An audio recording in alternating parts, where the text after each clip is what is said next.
Welcome to the End Zone. I'm your host, Deion Imade. Sitting next to me is my man, Curtis Branch. Curtis, how's it going? It's going great. Excited to be here and excited to be a part of the Bravado team and kick off football season with a preview show today. Certainly will be a lot of football talk this evening. First, though, 6A, 6A1, 6A2, we'll talk about them and see what the big juggernauts in the state have to offer us.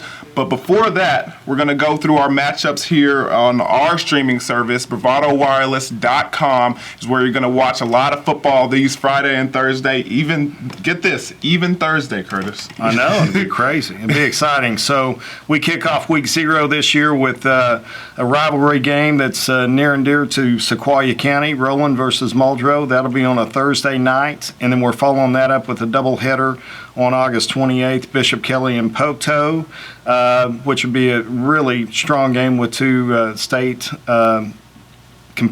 championship quality teams, and then Beggs versus Lincoln Christian, which would be a great 2A matchup in Tulsa. And that's the one that's standing out in my eyes. As far as week 0 is always interesting because first of all, 0, everybody wants to get out there because it allows you an extra bye week, time for the teams and the players to get rested during the middle of the season. So week 0 is always popular for teams to get in there and play. But this matchup right here, Beggs and Lincoln Christian. Absolutely. Juggernaut. Yeah. Beggs has talent across the board. I mean, even the guy right here, cover of the Vibe magazine himself, Kendall Daniels. This guy, 6'4", 185 pounds, safety, wide receiver, outstanding athlete, just committed to Texas A&M. So watch out for number 5 when he touches the field. Absolutely. He's going to bring a lot of people into the stands for that game. A lot of interest following Beggs football after a semifinal run last year in Class 2A. Lost in a great matchup against Metro Christian in the semifinals, and they've got a lot to prove. They want to come out, and they're going to try to get out of the gates quick, and I'm sure Kendall will be a guy that a lot of people will be very interested to put eyes on. Very much so. And now on the other side of this matchup, Lincoln Christian, offensive firepower doesn't surprise you at all over there. They can score with the best of them across the state. Absolutely. Absolutely. It'll be a great matchup. We're excited to broadcast it. Going on to week 1, September 4th, we have Morris versus Okemah. Let's start that over.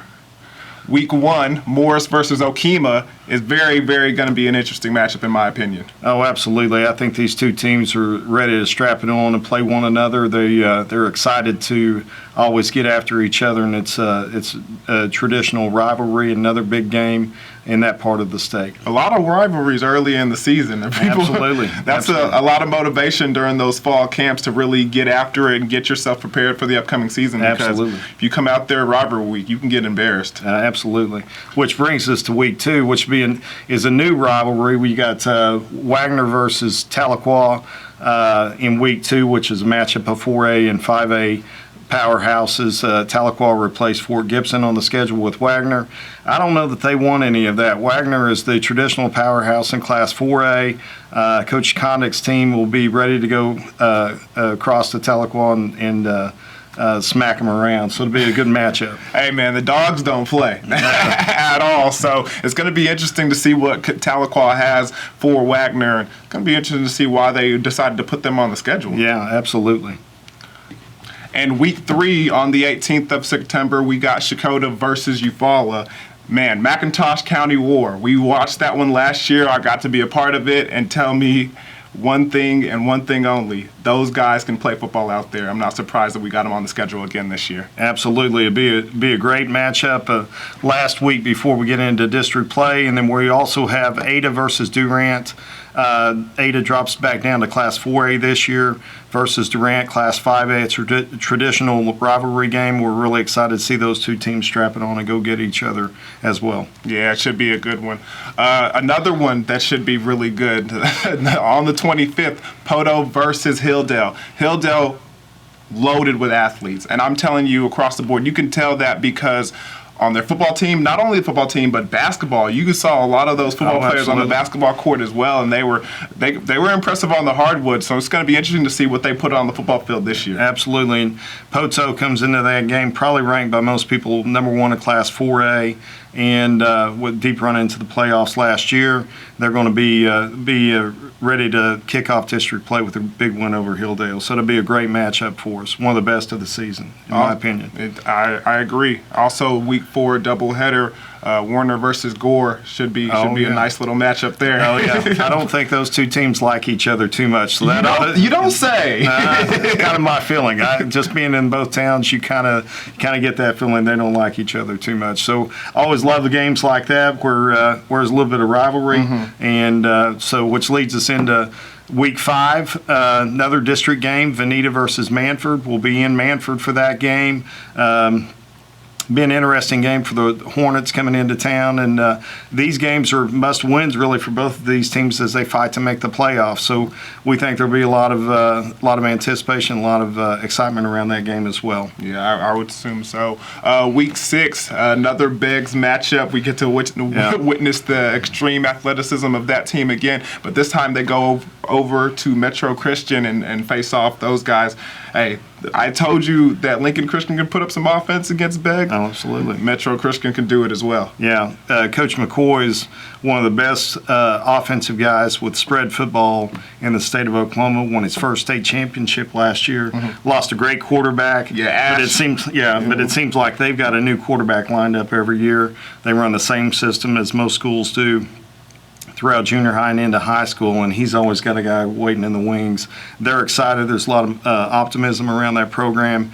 It will be a clash of titans because Beggs felt like they had that game won in the semifinals and get beat by just Asher Link and making just play after play after play. So it'll be a revenge for Beggs, but it's also seeding for the state playoffs because that will probably determine the district champion and will probably determine the top seed in the state playoffs. And here's one of the things that you don't know about Metro Christian, and one of the things that's kind of hidden secret about these spread offenses is they spread you out and they use that passing game very efficiently where they can run the ball even more efficiently. And when we saw Asher Link last year, he was able to take advantage, and I mean, they were saying his passing prowess is impeccable. I saw him take the rock under his arms and take the distance a couple times too. So whoever's under center for Metro Christian, don't be surprised if you see the same thing. Absolutely. Week 7, we're going to have another Warner game going to Tallahena. Another district game that will probably have playoff implications, and we're excited to go down into Tallahena and watch that ball game and broadcast it. Yeah, it should be a good one. Week 8 on the 23rd, Fort Gibson versus Broken Bow.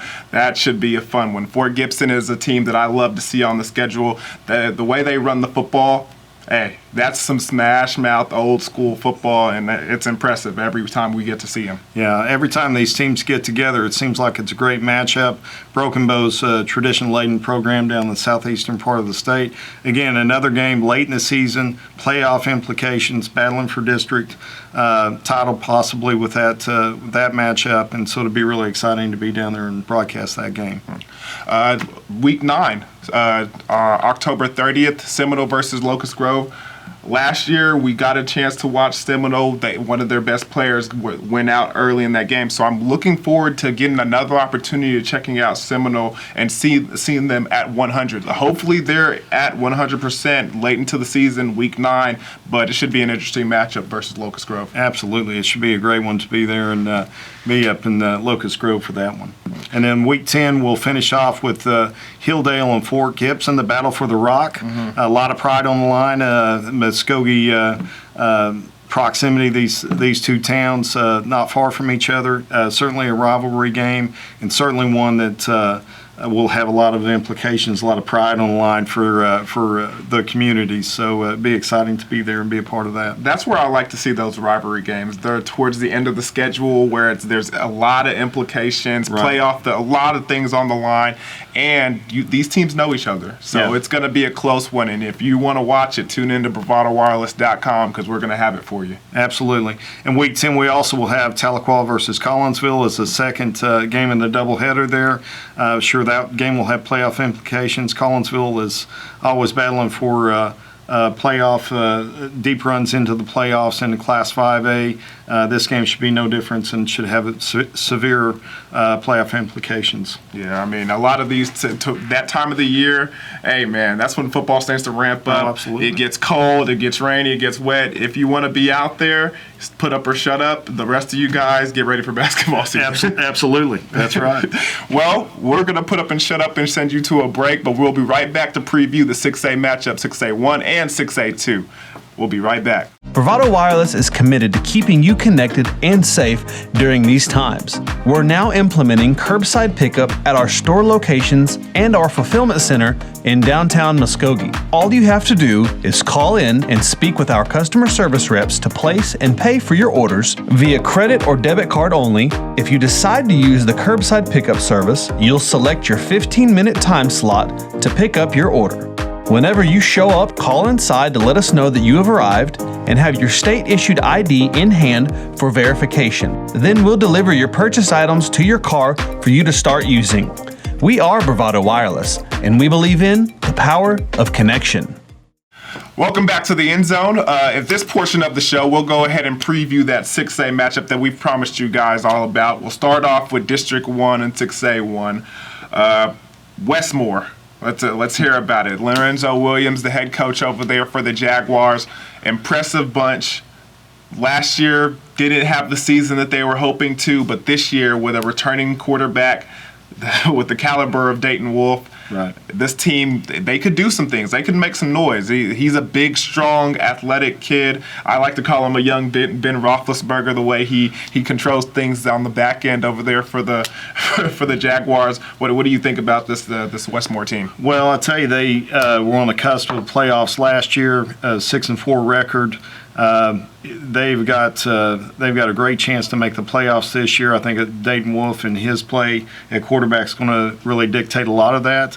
Got a few huge games in October and late in the season. UConn will be a critical game for them and probably will determine that fourth spot in the district. And obviously they start the district play at Broken Arrow, which will be a tough one. But they've got a lot of talent coming back. They got 8 returning starters on defense, and then with a great quarterback play, a lot of things can go your way. Yeah, it's going to be important for these guys, though, on the defensive line front, because, I mean, I'm looking through their schedule right now, and I'm seeing a lot of tough matchups with some good offensive lines that they're going to be coming into place. The athleticism and the speed of Westmore is never the question. It's right, what they can do in the interior and how they can face off against these big offensive lines in 6A. When right, Broken Arrow comes into town, they got to be able to put that mouthpiece in their mouth and go to work. If they can do that, they got a shot this year. Absolutely.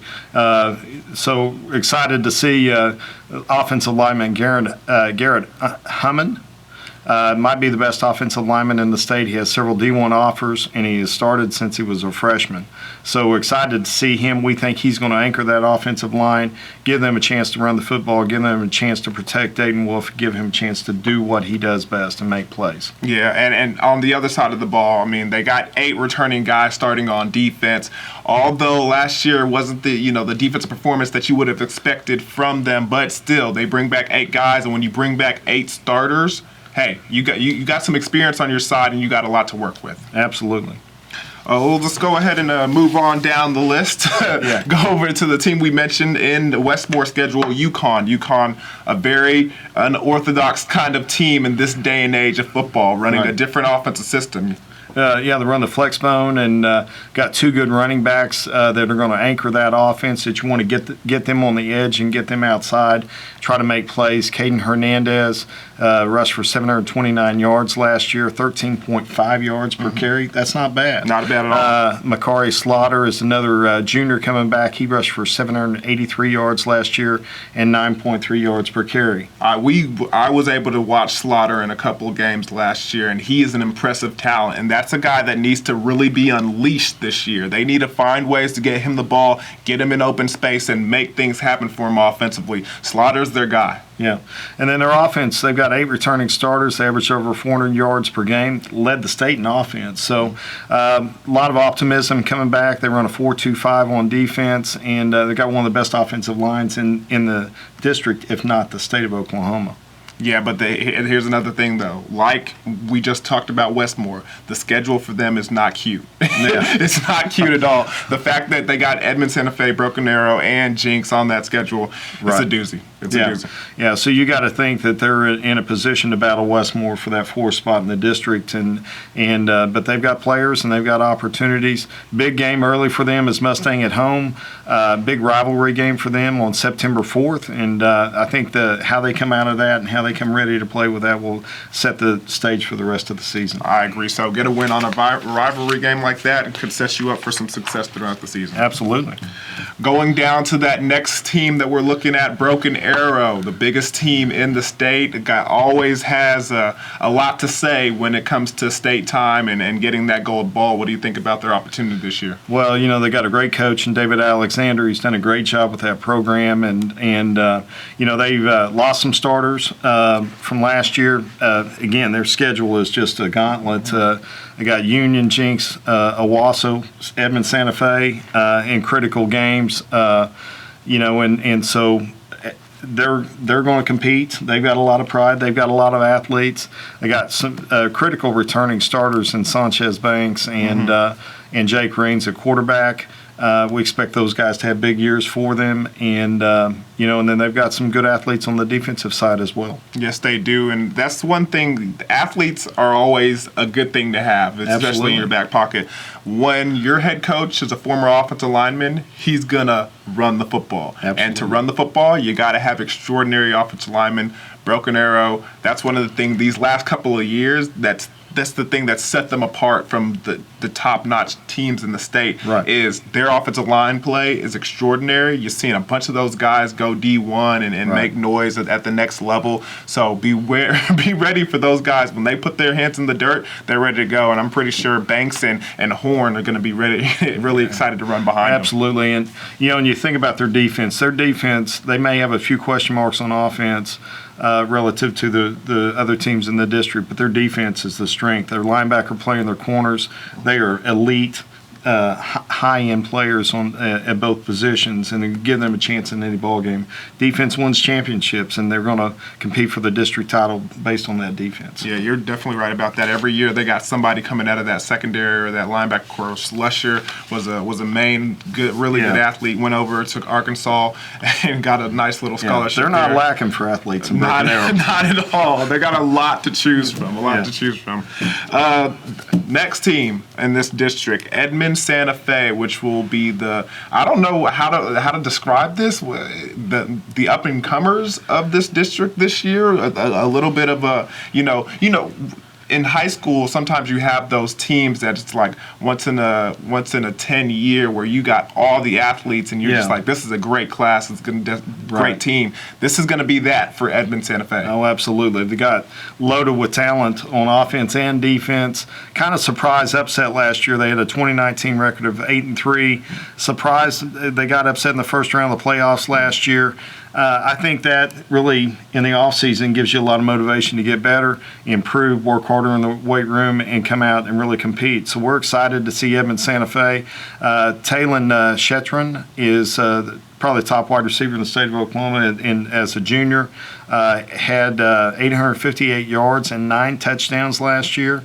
6'3", 175 junior, really big-time athlete. Get the ball out to him on the edge and let him go make plays. Yeah, I mean, speaking as a former defensive back, I remember looking down those little rosters and seeing who I was going to have to go one-on-one against. And when you see 6'3", 175 junior wide receiver, defensive backs don't really like to see that too much because they're going to go deep all game long, and they can do a lot of that with him. Right. Their defense obviously is anchored by Colin Oliver. He's an OSU commit, and 6'3", 220-pound athlete coming off the edge.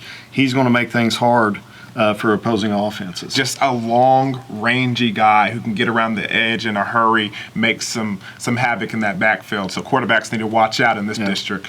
They've got a really tough schedule. Their crossover games are Owasso and Stillwater. They've got to travel to Jinx, to Stillwater, and to Owasso. So getting them playoff ready. That's going to come early in the season. It's going to give them a chance to be ready to go. They like to play fast. They like to get the ball out on the edge. It'll be an exciting first month of the season for them, and then really they get into district play. I think they're going to be ready for it. Let me ask you this question right here, okay? We've already talked about how tough this district is, so their schedule is going to be tough enough. Adding Stillwater to the schedule, and as far as one of your non-district games, do you think that's a smart thing, or I would hesitate on that. I mean, Stillwater's a good team. They're gonna put some bumps and bruises on this Edmond Santa Fe team. What do you feel about scheduling Stillwater? I think iron sharpens iron.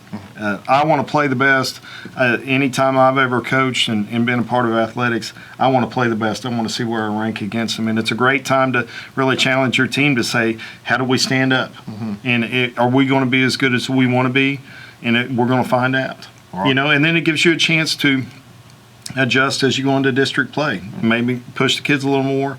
I don't think you play scared. I think you go after them. You go try to play the best talent to prove you're the best. Well, we'll see how they handle Quantrell Walker coming out of that backfield for Stillwater. Absolutely. Their schedule is going to do that too. Yes, it will. And speaking of their schedule, last one we got for this district, Jinx. The juggernaut themselves. Jinx coming off a little bit of a disappointing season last year, 8-5, not to the caliber of the Trojans. How do you feel about Jinx and their opportunity this year? Well, Jinx is one of the most amazing programs in the state of Oklahoma. They're going to be back. They're reloading. They've got a lot of talent. I think for every team, it starts with quarterback play. If you got good quarterback play, they've had some great ones in the years past. Stephen Kettleman, senior coming back, he threw for 2,700 yards last year and 25 touchdowns. You got a great target in Waylon Adams at tight end. And then they got another great offensive line. So they're going to be able to run the football. Question mark is who's going to be that primary running back.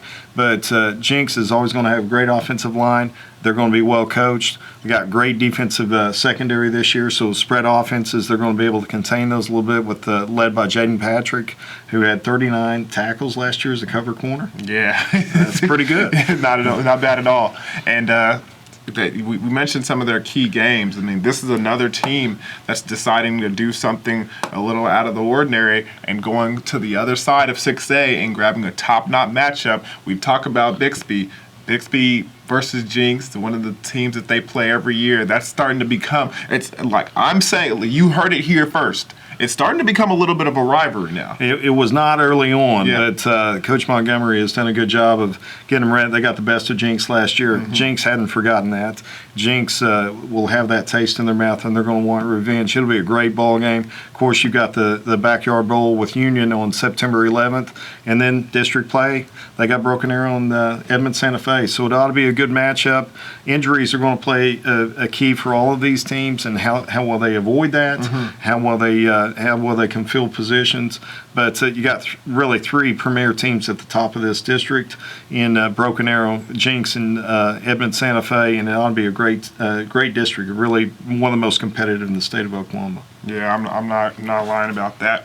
Well, I mean, since we already went through all the teams, we might as well do ourselves a little favor and do you guys a favor and go ahead and rank this district real quick. You saw the top 5 teams that we went across the board and kind of analyze and see where you're at. If you're going to rank these teams, I mean, let's go from 1 to 8. Who are you looking at and kind of go in order for me? Well, I think you got to start with Jinx. I think quarterback play and the offensive line, overall defense that they've got, I think a lot of things work in favor to see them have a rebound season. And especially what they got coming back, a lot of experience. I mean, those kids that took those bumps and bruises last year with that 8-5 record, they're going to be back. And although they didn't have the regular season, they still made a nice run in the playoffs. Absolutely, they did. So, I mean, look for that to continue this year. So I would have them at number 1 as well. Absolutely. I think number 2, you got to go Edmond Santa Fe.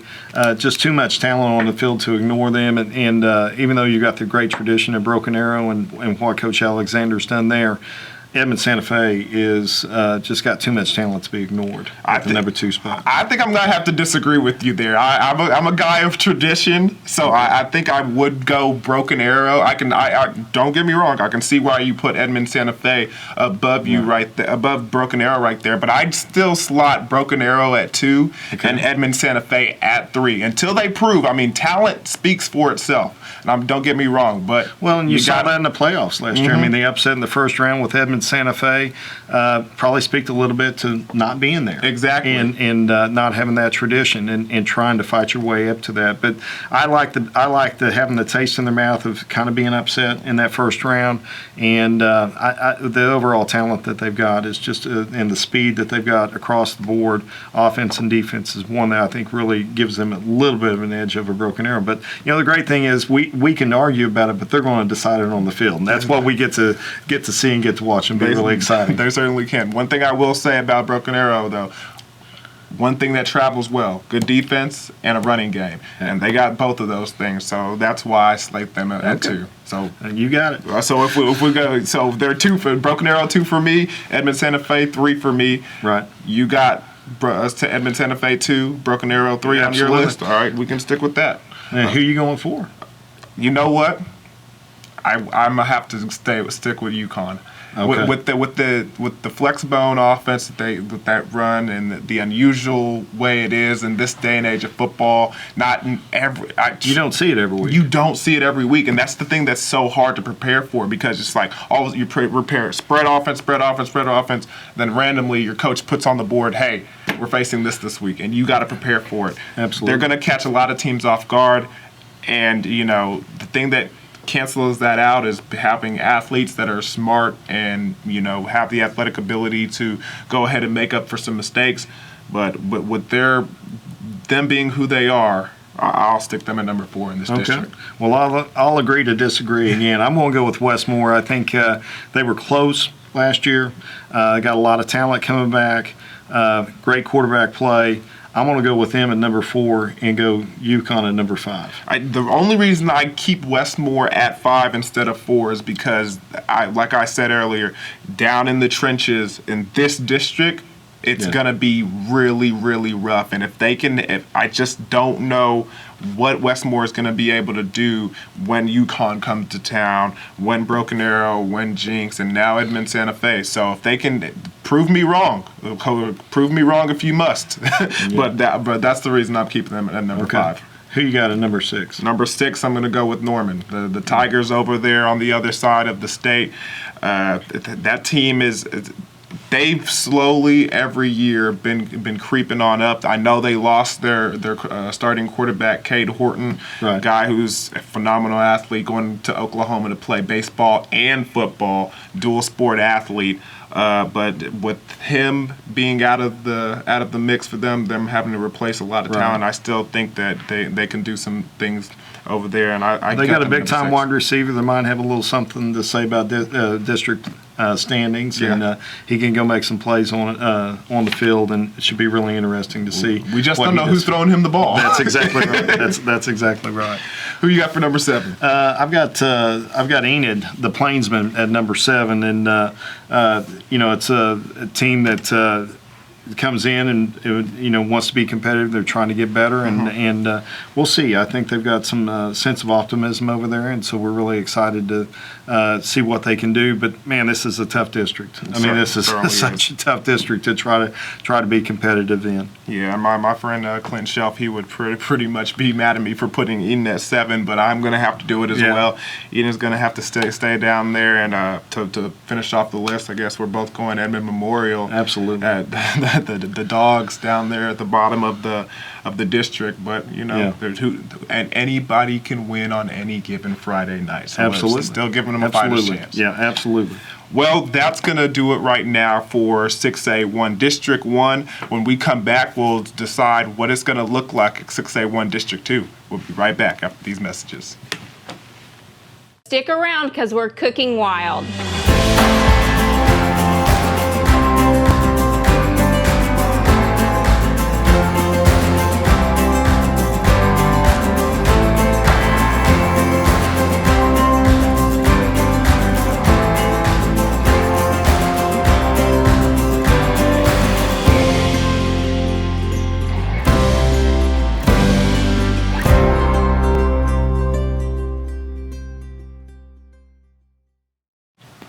Guys, welcome back to the End Zone. We just finished up getting over and reviewing and previewing and looking at our teams and doing the whole TV gist of things of 6A1 District 1, now District 2. Absolutely. Again, 6A is loaded this year. It always is, but we're going to go ahead and start off with some of everybody's favorite teams, and one of them is always Union. Those guys over there normally get it started really good, huh? Yeah, Union comes off a 6-5 record last year.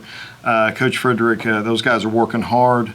They are going to be ready to be back. That is not normal for them, and it will not be something that they're going to stand for very long. Great thing is they got a lot of talent coming back. Yeah, a lot of talent. The thing that's not abnormal for them this year, though, is that schedule. Yeah. It's loaded once again, top to bottom, Broken Arrow, Jinx, Owasso, Mustang.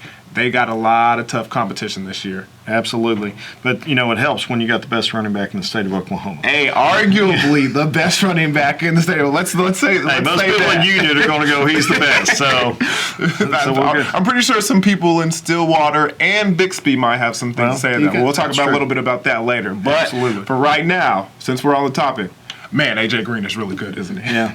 He's pretty fast, too. Would you say he ran a 10.300 as a sophomore? A sophomore or freshman in high school, 10.300. Wow. That's moving. Yeah. He's committed to go to Arkansas. Yes, sir. Committed this summer. So they've got Arkansas is doing a good job recruiting northeastern Oklahoma. He's a big-time player and really the central figure in Union's offense. Got a quarterback coming back in Rovon Banks. He's a junior that's got a little experience and a guy that's going to give him a chance to be good there. That's the guy you got to watch out for. Banks he's not the prototypical quarterback that you're going to see, especially out of a big program like Union. Normally you see those guys 6'3", 6'2", passing out of the pocket, able to do things with their feet. But Banks is more of one of those, small, shiftier guys that can make things happen in the open field. So look for him to be, explosive this year, not only in the running game, but the passing game as well. Right. And then they got Shea Dan on the outside, which would be a great target for him. And then they got a great tight end in Damon Sanders. 6'3", 205-pound junior.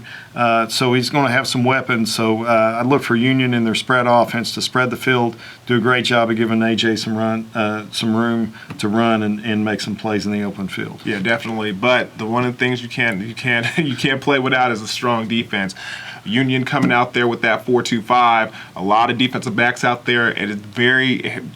They're one of the schools that can really do this. A lot of people are implementing this defense, but because Union having the abilities to have the athletes to get out there, they can run this defense with all the defensive backs that they got to have out there on the field. It's going to be interesting to see how it affects some of those guys, because sometimes Union plays some guys both ways. We'll see if they're able to do that this year, but they will have extraordinary talent on that back end defensively. Right. And what we always talk about is interior play on the defensive line. Marley Forsberg is a junior or a senior that is going to be a big-time player and anchor that defense up front. Yeah, it certainly is. Next school we are looking at is Moore, the Moore Lions, coming in this year. Last year, 6-6 record, going 500. But still, a lot of work to do this year. They should be much improved. Absolutely. Made a run in the playoffs, got to the semifinals, which was a shock to a lot of people. And Coach Brad Hill is doing a good job with them. And, they've got a lot of good players there. Their schedule is a little easier to start with than what Union's is, so that helps them. But they're not going to sneak up on anybody this year. People are going to remember what they did in the playoffs last year and be ready for them. And the thing about them is they're now, just like you said, they're not sneaking up on anybody. They're probably the favorite to win this Moore War, where you got West Moore and South Moore and now Moore. They're the guys that are expected to hold up that trophy for that city this year. It's going to be interesting to see if they can get it done. Yeah, and how they fare in district play and in playoff seedings are really going to be dictated by two games, October 15th at Union, October 30th at Owasso. When you're trying to position yourself for the playoffs, those are two places you don't really want to go visit. Yeah, that road schedule was a little rough. I don't know if they might have ticked off anybody who was making the schedule for OSSAA. But they got a little bit of a juggernaut. But the tough teams can handle tough situations. They're going to be putting 1 this year, putting 2 this year, and we'll see how they handle it. Well, and then you look at that November 6th game with Mustang. They got them at home, so I think that's a big win or a big opportunity for them to get a win and really improve their playoff positioning. But been an exciting season for Moore. Yeah, one thing that they haven't had in a while. So they're building on last year and be ready for this year. Yeah, I'm looking forward to see what they can do. Next school we just mentioned, they're going to be playing more at the bottom of their schedule, but at the top of theirs, they're starting off this season with a rough one. And here's the thing: it's a rough one, but it's an opportunity for them to have more preparation time than the rest of the people, as that's facing UConn with that, unorthodox in this day and age flex bone offense. So that's an opportunity for them to, get some extra practice time with it and be better prepared and get the season off to a right start. Well, Coach Blankenship, Lee Blankenship, moved over a couple of years ago from Beggs. He's got a team coming back at Mustang that was 7-4. They got UConn on the road, which is a big rivalry game for them, but then they go to Stillwater. So then we get into district play. So again, I like the iron sharpens iron. Yeah, I like going and playing the best and seeing where we stand. But you know what? They got great athletes. But Coach, sometimes that's a little too much iron there. I mean, you're talking about UConn, you're playing that offense, and then you're going to Stillwater, who is gonna definitely run the football with the running back that they have over there. Absolutely. That's a lot of iron in the middle of those tackles. I'm telling you right now. Well, they got a great strength of running back. Biggest question mark offensively is going to be the quarterback play. Who's going to come out? Who's going to be the starter? But, again, I love defense. Defense wins championships. They've got a great defense. Their secondary is very strong. They've got a very talented cornerback in Jacoby Johnson. He had 20 tackles, 1 sack, and 1 interception last year as a freshman.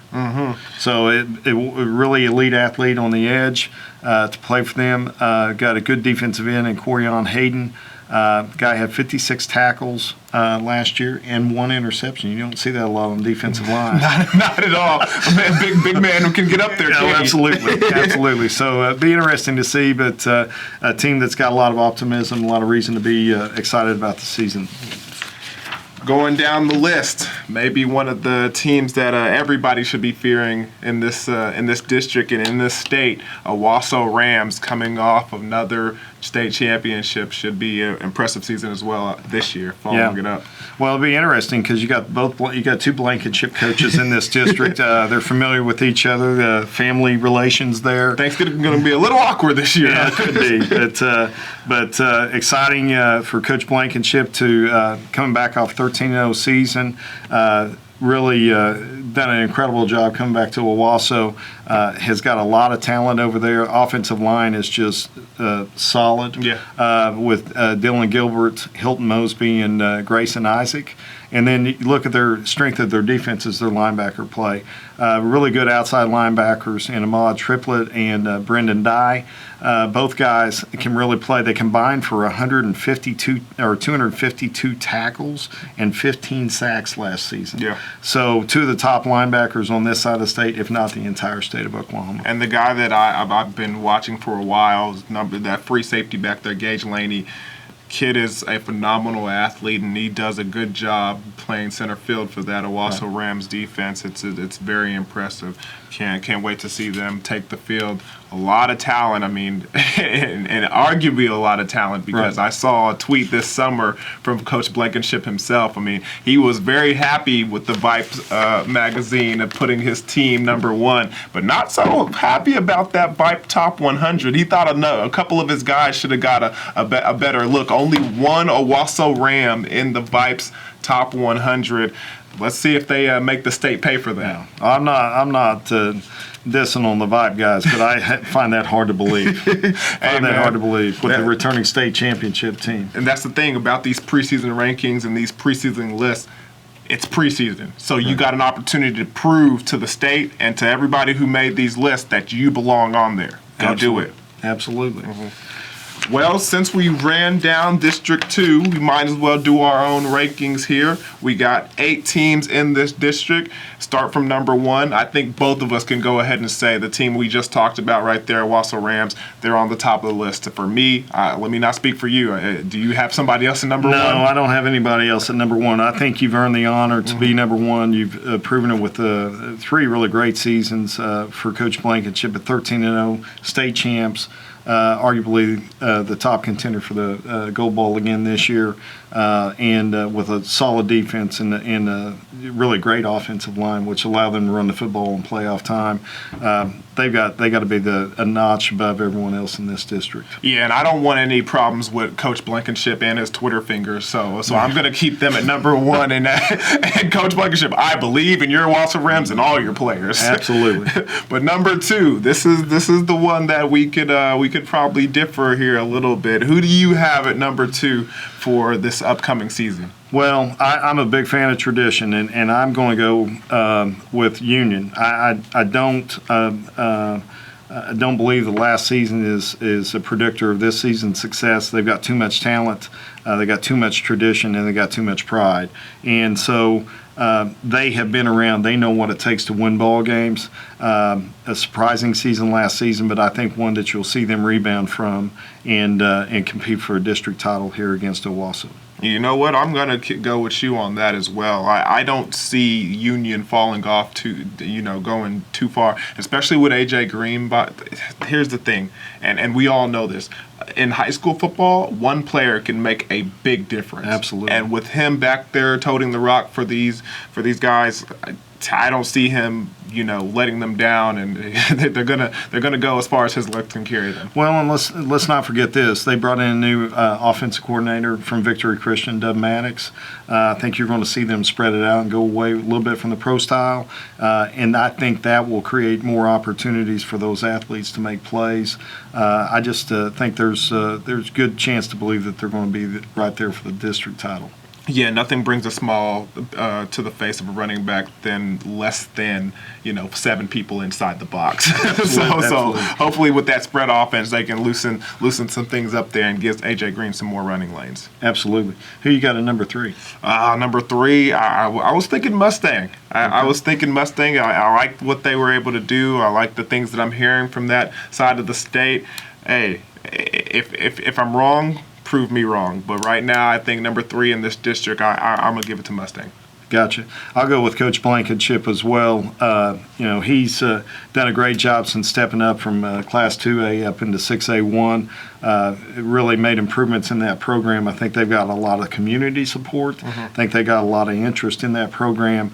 They're going to compete with Union for number 2 spot and potentially, see how the games go. But, that potential big matchup between the Blankenships is October 23rd, and that game is at home for Owasso. So where you play and who you play is going to matter when things shake out in the district. Especially with this district and how close everything is. The small little wind could float a football one direction and be the difference in the ball game. Absolutely.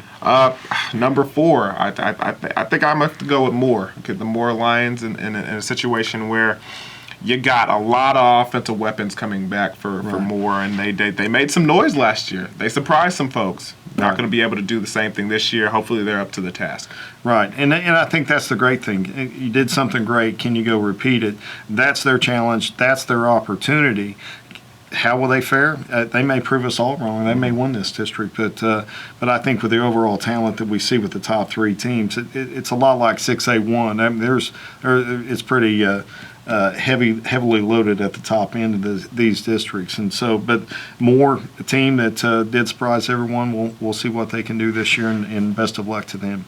Going to the other side of that district, I think at number 5, I'm going to go with Norman North. I've seen them have some success traditionally in the past, and I think last year they took a little bit of a slide down, but I think they get back up to par with what they're normally used to performing at. So I'm going to go with Norman North. Okay, I'm gonna differ with you there. I'm gonna go with Edmond North. I think they've got some positive things going. They had a good season last year. For them, they're making strides in the right direction, and I'm gonna go them at number 5. Well, if you're 5, I'm 6. Edmond North, a team with that always has, and I say this not to be rude, but they always have surprising speed at Edmond North, and hopefully they got a lot of that this year, and they can use it very well. Right.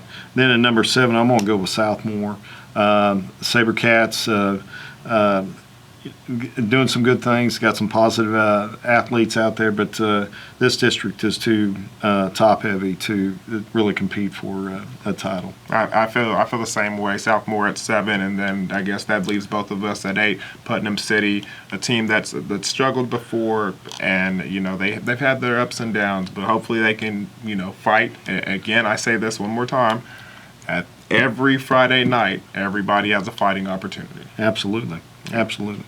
Well, that's going to do it for District 2 of 6A1. When we come back, we'll show our rankings for the top 10 in 6A, and we'll be right back after these messages.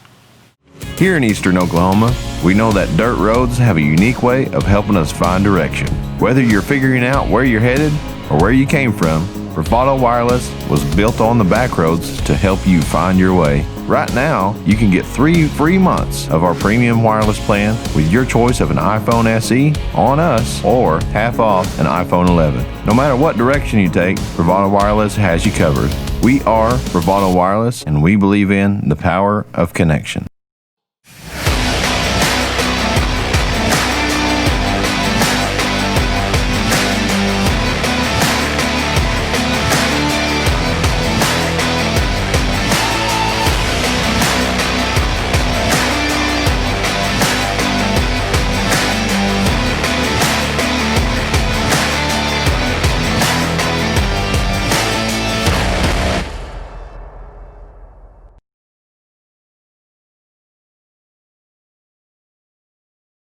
Well, welcome back to the End Zone again, my man, Mr. Branch. How's it going? It's going great. Excited to be here. Excited to talk some football and not talk COVID. I second that.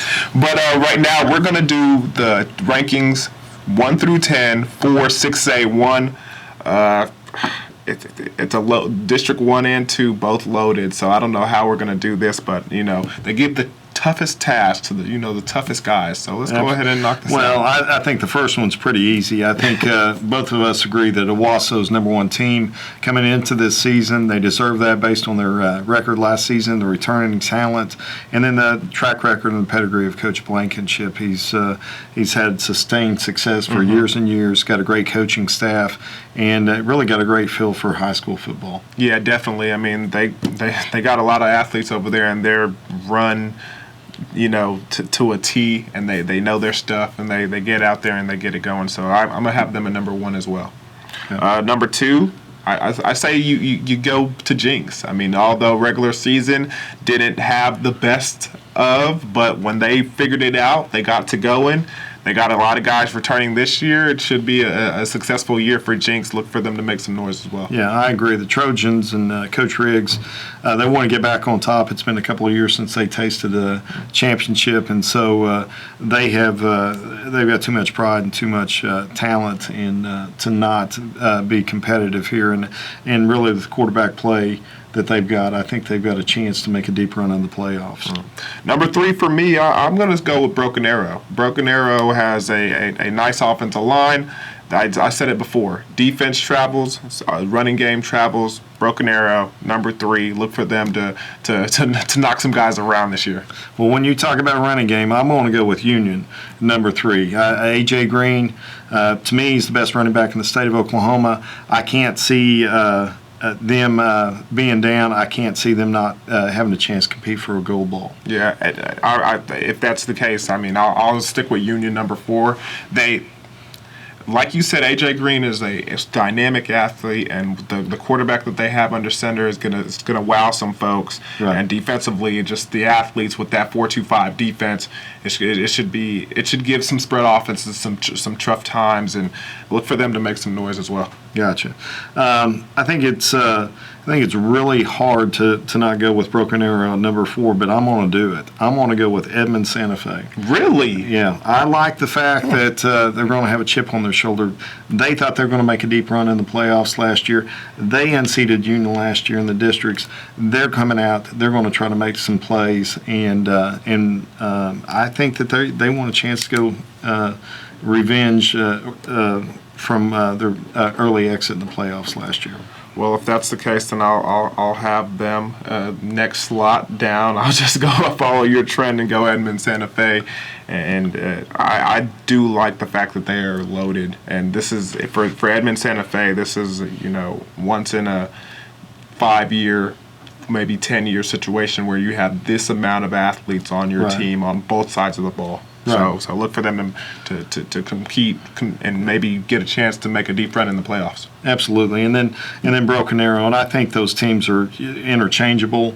I just excited about the athleticism that Santa Fe has, and again that chip on the shoulder. But I'll go Broken Arrow number 5. Number 6, I'm gonna give it to Mustang. Give it to Mustang. They from what I hear from that side of the town, they're looking impressive. So put them at 5 preseason rankings. We'll see how it looks at the end of the year. Gotcha, and I'll agree with you on that. I think Mustang is going to compete with Edmond Santa Fe for the top team on the west side of the state, and it really comes down to east versus west. Even though the districts are split up like they are, there's the 6A1 has been locked down by the east side of the state. Yeah. You kind of feel that might be the way this year until something else changes it. But you've got 2 teams in Edmond Santa Fe and Mustang that are not going to be in that top 5 or 6 and not going to have a chance knocking at the door. Yeah. After that, I think I'm going to have to put UConn coming up next. I mean, you like that offense, don't you? I just love the dynamic of a 1 week. You have to face a different offense. Everything is spread, and all of a sudden this flex bone, this unusual, unorthodox offense that they used to run back in the day when your grandpa played football, it comes into play, and you're like, oh, wow, what am I supposed to do with this? They could, if they have the athletes, and I think that they do this year, they're going to be able to surprise some guys. Absolutely. I agree with you on that one. Next, let's go with Moore. The Moore Lions, they're coming in this season with a bit of, some momentum because of the things that they were able to do at the end of the season last year and the weapons that they have offensively. I think it gives them a spot to, try and to create some havoc in this district. Right. It'll be interesting to see how they respond to the success they had last year. Mm-hmm. Some people get satisfied with it. Some people crave it more. So it'll be interesting to see if that propels them to greater things or if that was enough. Yeah. And so I hope that as competitors and as athletes that they want more and they want to compete. But it'll be interesting to see. They definitely have enough talent to make a deep run in the playoffs. They definitely have enough talent to compete for a district title. We'll see what happens. Yeah. That next slot, I think I'm going to go ahead and put the Jaguars, Westmore Jaguars, down there right below UConn, giving UConn the slight edge over Westmore, but still with Dayton Wolf and him being under center for the Jaguars over there, it's going to be interesting to see how this team can, try and muscle its way up into the standing and try and find themselves into the playoffs. Right, absolutely. And then last we'll go Norman North at number 10 in our preseason rankings, and they coming off of a disappointing season last year, but be a top 10 team in 6A1. They've got the ability, they've got the athletes to do that. So it'll be an exciting season and one that we're really, I'm sure we'll get some hate from our picks, and we'll get a lot of likes as well. But I think we're being fair to all the programs. Hey, and that's all we can. All we can do is look, observe, analyze, and give our opinions. Absolutely. It might not be worth anything to you, but it means a lot to me. Absolutely. Absolutely. Well, we're going to close that chapter over there on our preview for 6A1.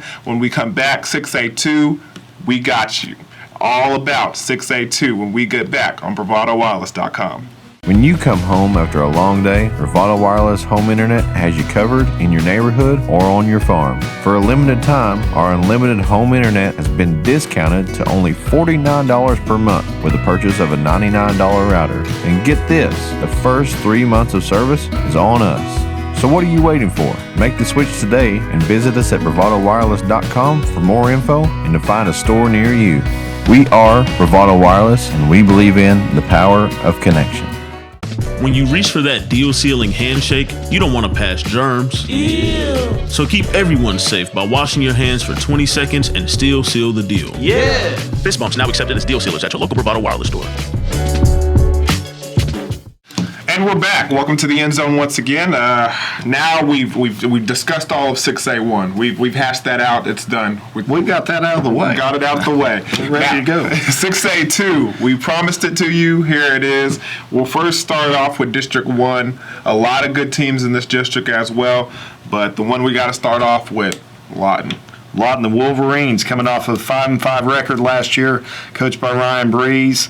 They have got speed galore down there in Lawton. They got a running back named Christian Houston, best running back in the state nobody's heard of. Gained 1,300 yards last year on 13 TDs.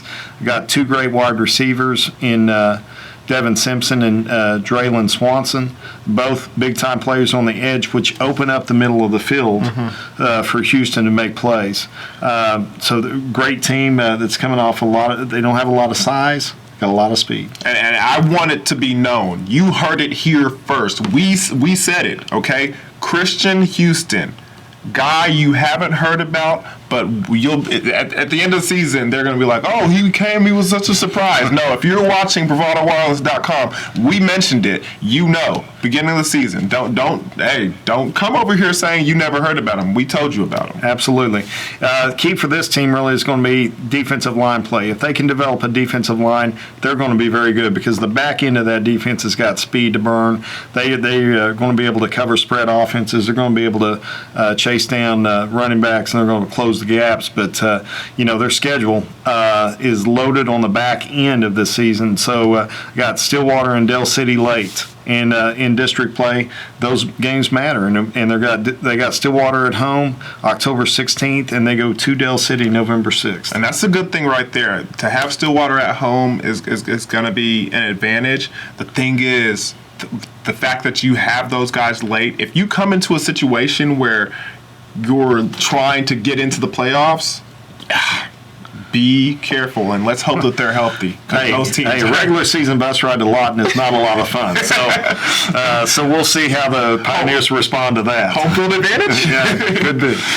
Next team on our list, Midwest City. The Bombers coming into your city near you. Coach Hall has put together some good teams these last couple of years. Last year, though, had an offbeat season, a very, very young team. They bring back a lot of speed and some talent, but it's going to be interesting to see if they can shake off that 4-7 performance last year. Well, it's going to start with D'Angelo Irvin at the quarterback position. Small guy, 5'5", 136 pounds. He can fly, and he can make plays with his arm as well. 163 completions last year for 1,500 yards. He's got a chance to make them a lot better. They have a very young team on offense, but they got 7 back on defense, and that's going to be the strength of their team. Yeah, and that's the thing. If you got an offense that's young, you got to have, especially early in the season, you got to be able to cover up some mistakes. Turnovers going to happen, little, miscues here and there. A defense that's solid with experience can cover up some mistakes and help you get your offense to the point where they're capable of winning some games for you as well. Absolutely, and they got 2 D1 athletes on that defense with Smith and Jackson, and so got a great chance to make some plays for the offense and put them in better positions to go make plays and win games. Definitely. Next team on our list, Del City. This is the team that everybody's been talking about in Oklahoma as far as them coming into 6A And watch out now. They might be here to make some big noise and mess up some things for some of these guys in this district. Absolutely. Dale City, coached by Mike Dunn, has done a great job after coming over from being a long-time assistant at Carl Albert. Got athletes coming back everywhere. It seems like we say that every year about them, whether it's football or basketball. But, it'll be an interesting season. They go to Stillwater late in the season, and then our biggest early season match is at Booker T, September 4th. You talk about a great game, a great early season game. That's one to look forward to on your schedule. And then, of course, their crosstown rivals, Carl Albert, September 11th. That is the home game this year, but Carl Albert defending 5A champs and preseason #1. It'll be a true matchup to see who's got bragging rights over that city. And that's the thing you just mentioned, that Carl Albert rivalry game. It's a home game for them, so that's an advantage. You go down the list, you mentioned it's going to be a tough schedule down the road for them when they go to Stillwater on October 2nd. Also, don't go to Stillwater. Stillwater comes to them. Right. That's an advantage, another home game. And then at the end of the season, November 6th, Lawton, we just mentioned that, another home game for them. So that end of the schedule with all those home games being a little bit of an advantage, coming into this district now, giving them a little bit of an advantage, a situation where because they're just coming in, a lot of these schools not used to coming to Dale City and playing unfamiliar territory. You know us athletes, we're creatures of habit. So coming to an unfamiliar place, maybe they're able to get a good start and still a couple of these ball games away from some of these 6A teams. Yeah, well, they've been building since Coach Dunn has been there, and there's a lot of people think that this is their year in 6A too. I'm not going to lie, the athletes that they have. I mean, one of the guys that I'm really impressed with, Donovan Stevenson, recently, and when I say recently, I mean the other day, just committed to Oklahoma State University. Interesting highlight commitment video. Was entertained by the shoes going over the goalpost and announcing himself to be a future Cowboy. So I'll look for him to have a fantastic senior year. Right. And then the Stillwater Pioneers round out this district in our preview. 12-1 record, only blemish on the season last year. State final loss to Bixby in one of the greatest high school games I've seen in recent history. One of the best of all time, I can say. Yeah. So obviously they start with Quantrell Walker. I say AJ Green. You say Quantrell Walker. I say there's another guy that was on the other side of that state championship game that also might have a little say in the matter. But Quantrell Walker has been doing it since he was a freshman at Stillwater. He's been through the ups and the downs. It's going to be interesting though this year when they have so much to replace offensively with the Gundy leaving at the quarterback position, with their star wide receiver going over to Princeton to play in the Ivy Leagues and leaving. Who's going to fill these voids for the Stillwater Pioneers offensively? They cannot continuously give the ball to Walker throughout the whole season. I mean, he's carried the ball a lot his 3 years. 5,200 yards and 71 yards in 3 seasons. Yeah, man. 67 career touchdowns. He's racking up some big numbers. I think the interesting thing about Stillwater is their schedule. It's a very tough schedule. Open up with Santa Fe, which we talked about in our 6A1 preview, and then they got a Week 3 rematch with Bixby.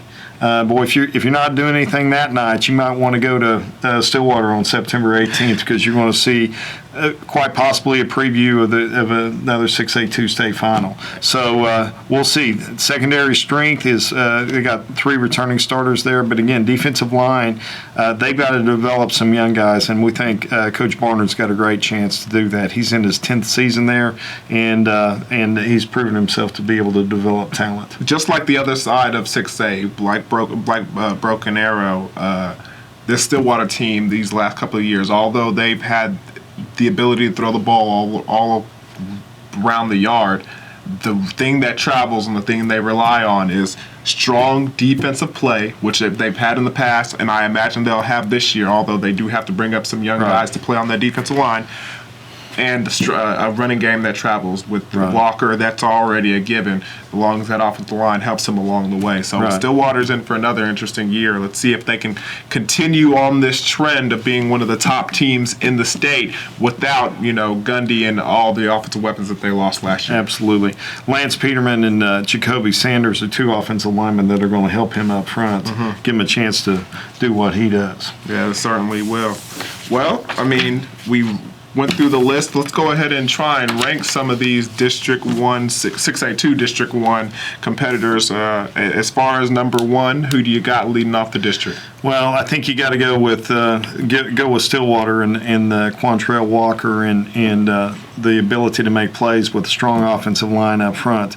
It'll be a challenge for them. I think Dell City's knocking on the door, but I'm going to go with Stillwater, my number one. Yeah, I'm not going to argue with you. If you've been to the state championship 2 years in a row, you got to, lose it for me to say that you're not number one. Nobody's come and knocked on their door and said, hey, we're taking the keys to this house yet. So they're still number one, and I'm sticking with it. Yeah. Well, and the great thing is, in number two spot, I'm going to go with Dell City. That game on October 2nd will probably, very well could decide the district title. And so we like to see it late in the season, but that will be a huge game. And they've got a lot of them. You think about Santa Fe, they're going to Mustang, which is 6A1, one of our top 10 teams. We'll see, but I think it'll give them a chance to develop and be ready for playoffs and be ready for that Dell City game. Yeah, normally, somebody coming into 6A like this and coming into a district being not somebody you're used to seeing here, I wouldn't pick them to be this high, but with the talent that they have, the capabilities and the things that they've done these last couple of years, I'm going to stick them at number two along with you and make the rest of these teams, prove that they can play with these guys. Not above Stillwater, but right there next to them. Okay. I'm going to probably go number three. I'm going to go Lawton. Really? I like the road trips to Lawton. I've done it as a coach. It is a tough thing to get your kids ready to play once you get them off the bus. And when you think about Stillwater going to Lawton, that's a big time game, and that's a big time advantage. If you're going to see an upset, you're going to see Stillwater knocked off the pedestal. That game might be one that would be worth watching. Interesting. For number three, I think I'm going to go with the Midwest City Bombers. Although they're coming off a 4-7 performance, I think Coach Hall will be able to get those guys right and get them back into the fold and back to playing, Midwest City football. Okay, I will go Midwest City number 4. We'll flip-flop those. Yeah. But again, this district is pretty front-loaded, as we've seen in 6A1. Same kind of situation here, but I'm going to go with Midwest City number 4 to finish out the playoffs there. All right, if you're going to do that, then I'm going to go Deer Creek number 5.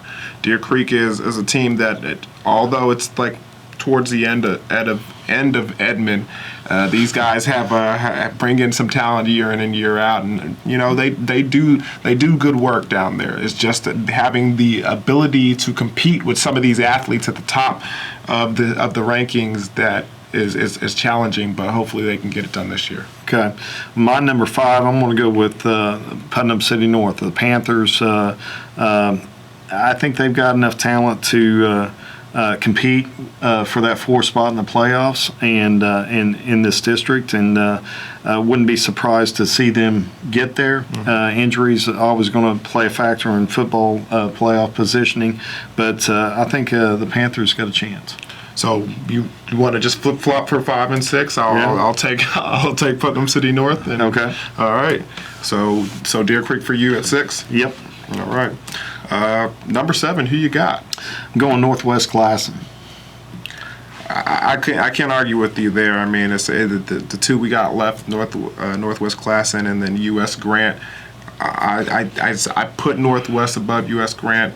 That's the way I see it. That's the way I'm sticking to it. Yeah, I'm in full agreement on that one. All right, well, when we come back, we'll decide what it looks like for 6A2 District 2, and we'll see what they have to offer over there on that side of the state. Okay. We'll be right back after these messages. You are called to be bold, to live out loud. to make the most out of every moment. You share these moments with your friends and family, side by side, across town and across the world.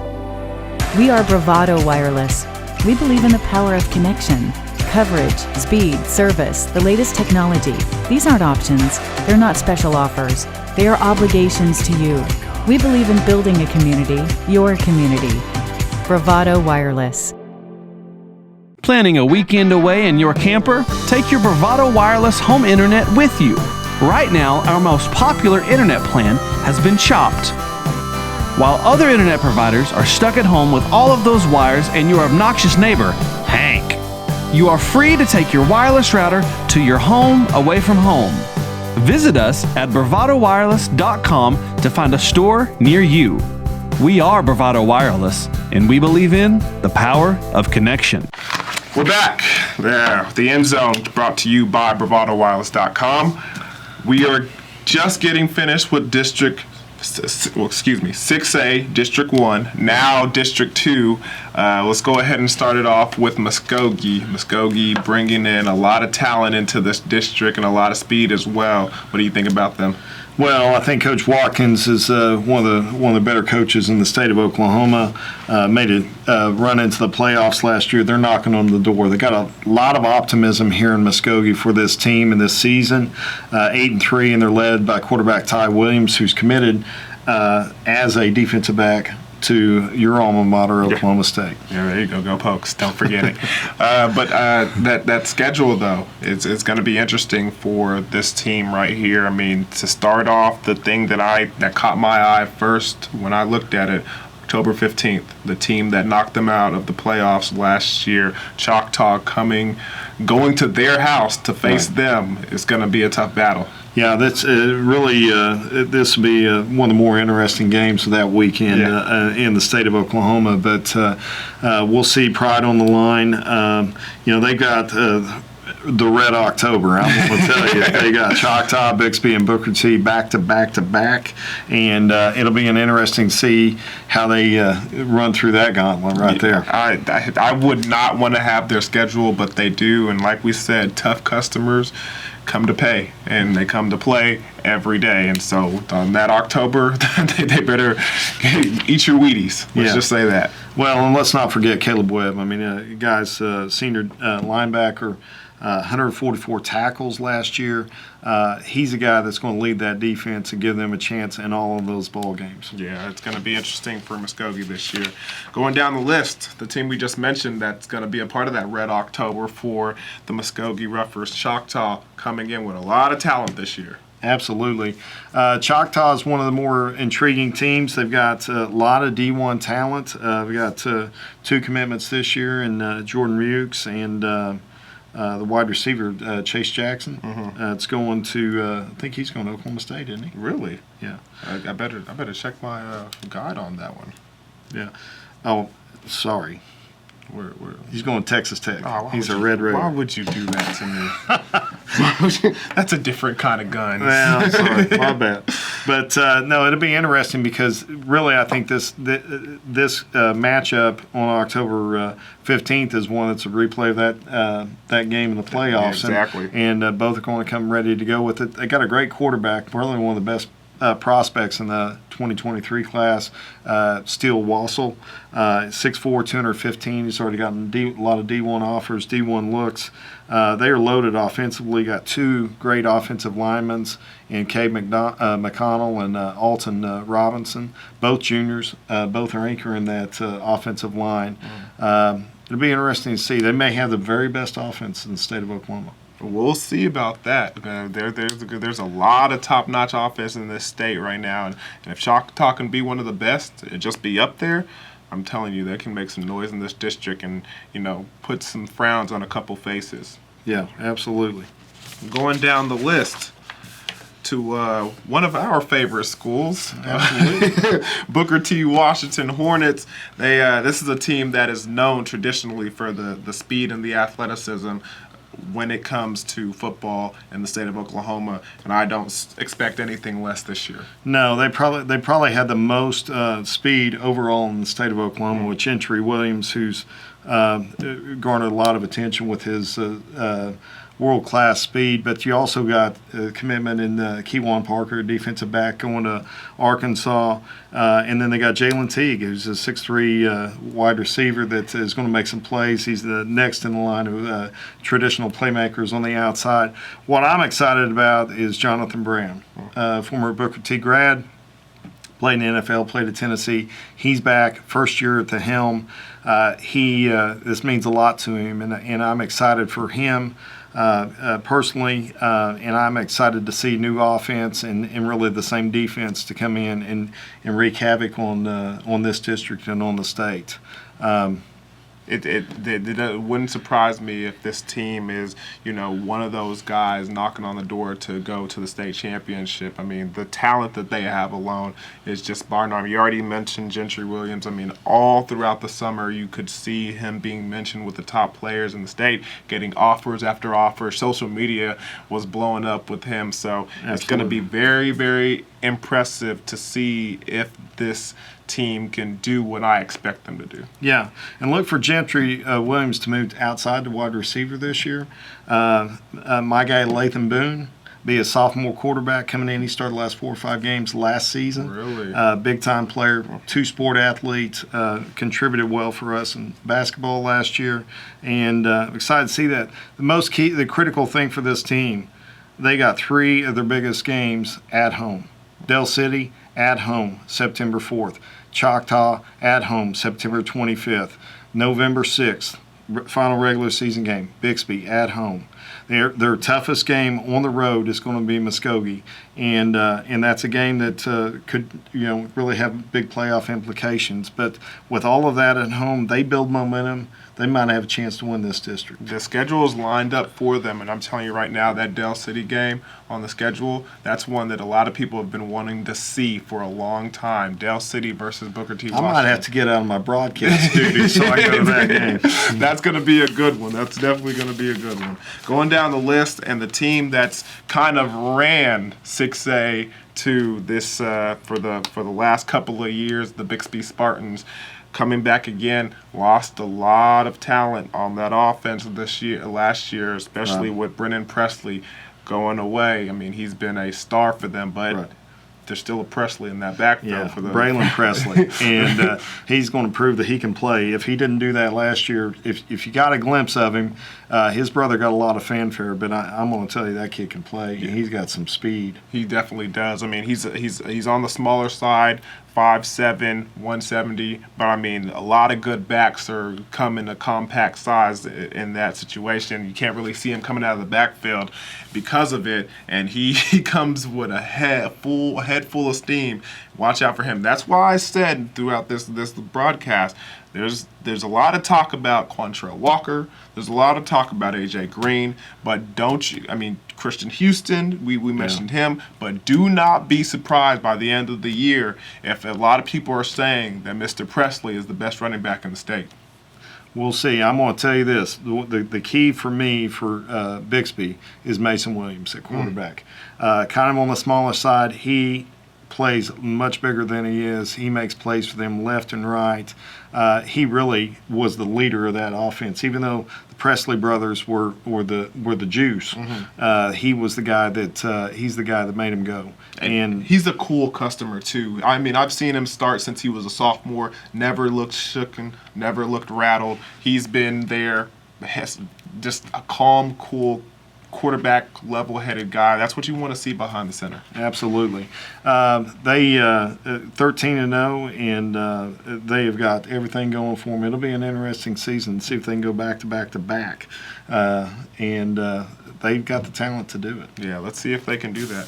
Well, that wraps up our little jibe with the teams. Let's go ahead and go down the rankings of District 2 for 6A2 and see who we have at 1 through 8 here. Okay, I'm going to go with Bixby as number 1 team.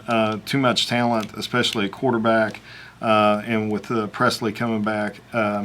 They have solidified themselves as the premier team in 6A2.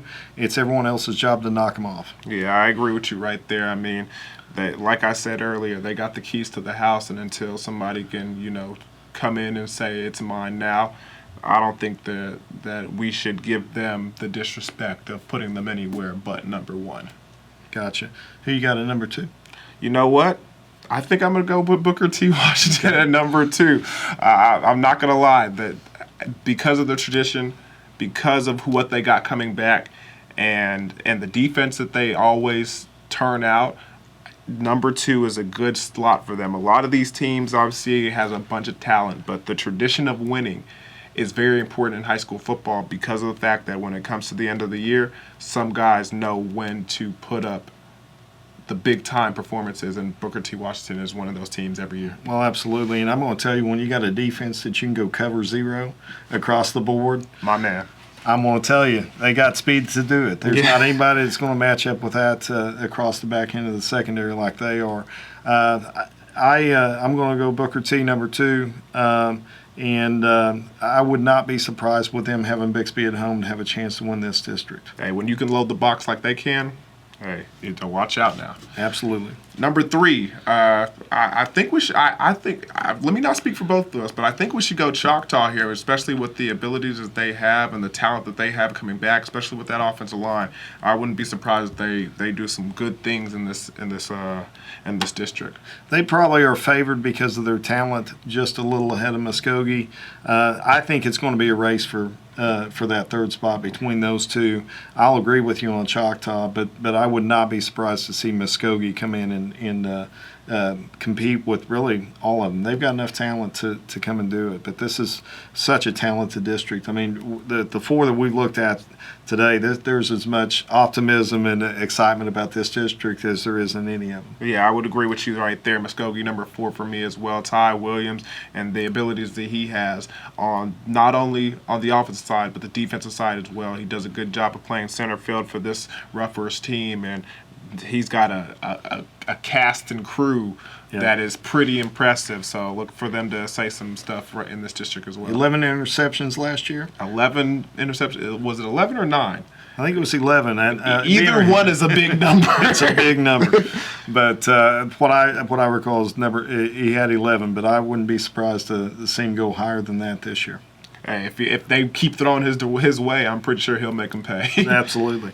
Who you got at number 5? Number 5, let's go Sand Springs. I've heard some good things coming over there, and I know they've had some ups and downs throughout these last couple of years, but I think they'll fare well, and I'll keep them at number 5. Okay, I'll agree with you on that. I think there's a pretty tradition-rich program. They've had some good runs, deep runs in the playoffs in the past few years, and I wouldn't be surprised to see them have a chance to compete for the 4th spot in this district. But it's when you got as much talent in those first 4 spots, 5's not a bad place to be. Not a bad place at all, and especially if Sand Springs could run the ball, they always have success when they can run the ball. Absolutely. Number 6, who you got? I'm going with the Bruins of Bartlesville. They have traditionally been a team that can throw it around, and I think they've got some talent on offense. They're going to give some teams some fits. They're not in the same class as the rest of the district, but they're probably number 6 in my book. Yeah, I would agree with you there.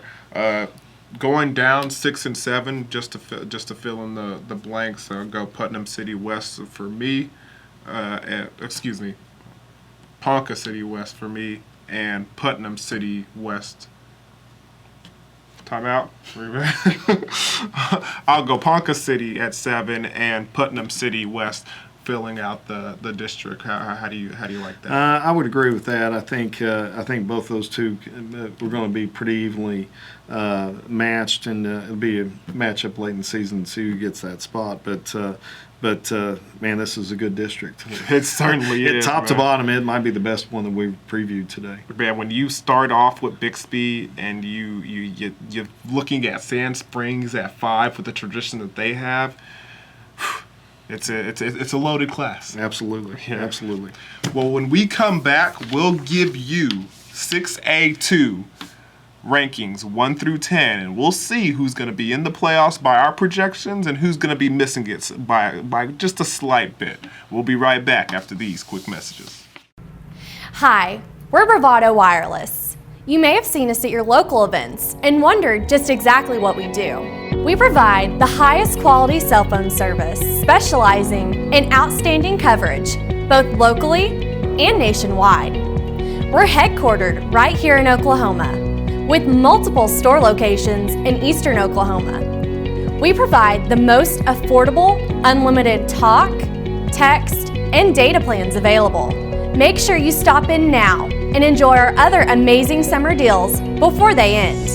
Visit Bravado Wireless store locations for all other details, or go to bravadowireless.com for more information. We are Bravado Wireless, and we believe in the power of connection. And welcome back to the End Zone. I'm sitting here with my man, Mr. Branch. We got one more thing to do before you get out of here. Okay. And that's 1 through 10, 6A2, who you got? Well, before we answer that question, I've got one question for you. I'm here with the answers. 6A2 better, top to bottom, or 6A1? Man, you would put me on the spot like that. I'll be honest. I went on record last year saying Bixby was the best team in the state. Okay. No, 6A1, 6A2, no matter what, Bixby was the best team in the state. But this year, because of the weapons that they're missing, and I'm just saying top to bottom. I think it's a pretty good argument to say 6A2 might be the best class in the state of Oklahoma. I think I still got to give it to 6A1. Just with last year, I would have said 6A2's got it, but right. This year, I think it's 6A1. Okay. With Union, Owasso, I'll give it to 6A1 this year. Okay. All right, but that leaves us with still ranking these teams, and with that being said. Number one, I just mentioned them. In my opinion, it still is, and I think it will be at the end of the year. Still, the Bixby Spartans are number one in this district. Well, in this classification. Absolutely, and I think that that comes based on success and based on what they've got coming back, and they certainly have had a lot of success under Coach Montgomery there. They have been the elite team in this class for really every year that it's been since it's been formed, and so not a bad pick. Bixby Spartans. When you got a returning quarterback with the abilities that he has, number one is a nice spot for you. Yeah, absolutely. And then I'm going to go. Booker T is my number 2 team this year. I think they're going to rebound. New offensive strategy. They got speed galore on defense. They're going to lock some people down, and those athletes are going to show out at Booker T this year. Well, I'm going to have to disagree with you there and go Stillwater number 2. I mean, they made the trip to the state championship. They lost a lot of weaponry offensively, but still, with the running game that they have with Quantrell Walker and the defense that they still, have the ability to play over there in Stillwater, I say they're number 2. Gotcha. Well, but don't worry, I put Booker T at number 3. Okay, I put Booker T at number 3. The speed, athleticism that they have over there, the rich tradition. Although it's the head coach's first year, still I think they'll be a top-notch team in this state. Right. I'll go with Stillwater number 3, but I think that Del City has a chance to get there.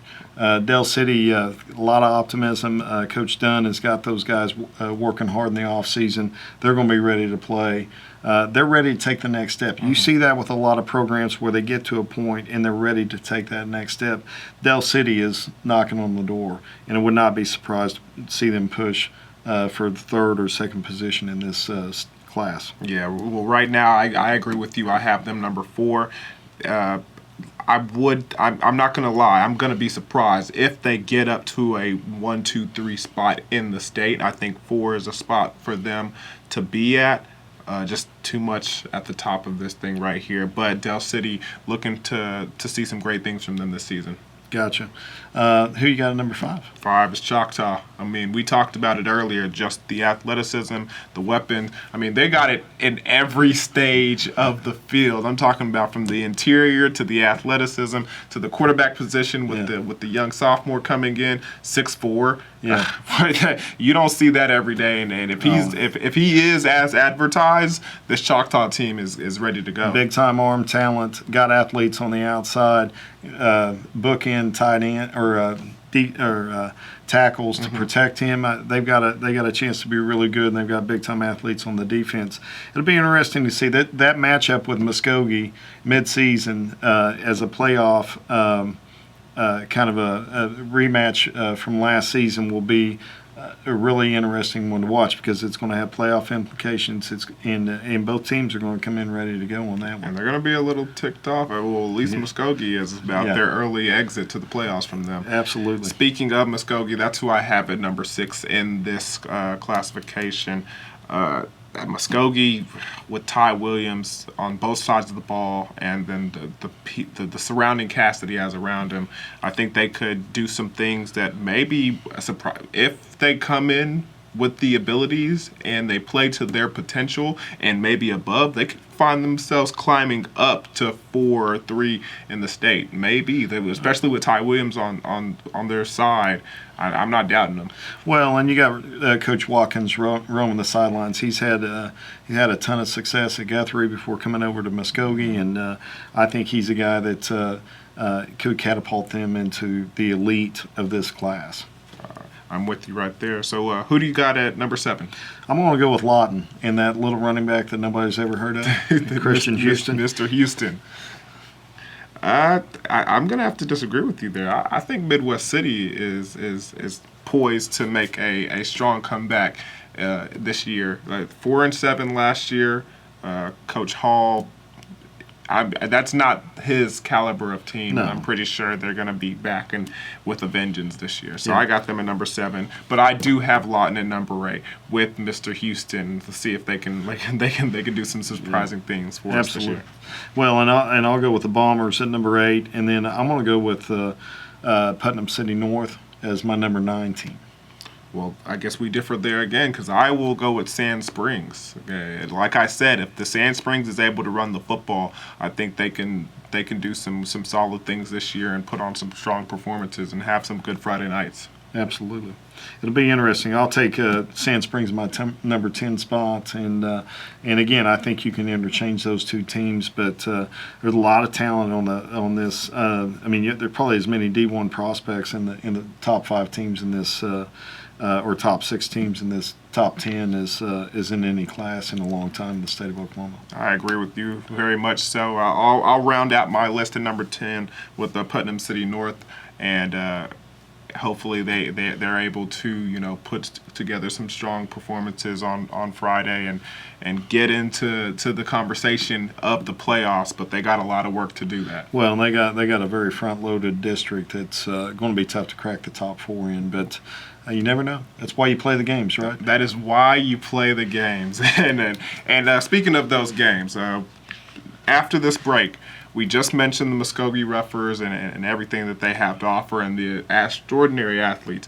Well, we'll have somebody in who knows them by firsthand experience. The voice of the Muskogee Roughers, Bill Huddleston, is here with us today, and he'll give us his insight and tell us what he thinks about the upcoming season when we come back on BravadoWireless.com.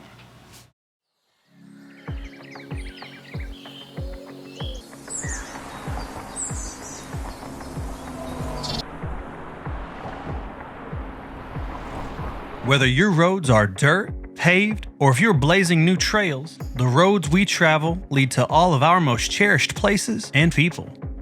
Bravado Wireless strives to keep you connected wherever the roads may take you. We are the leader in wireless mobility and connection in Oklahoma and across the nation.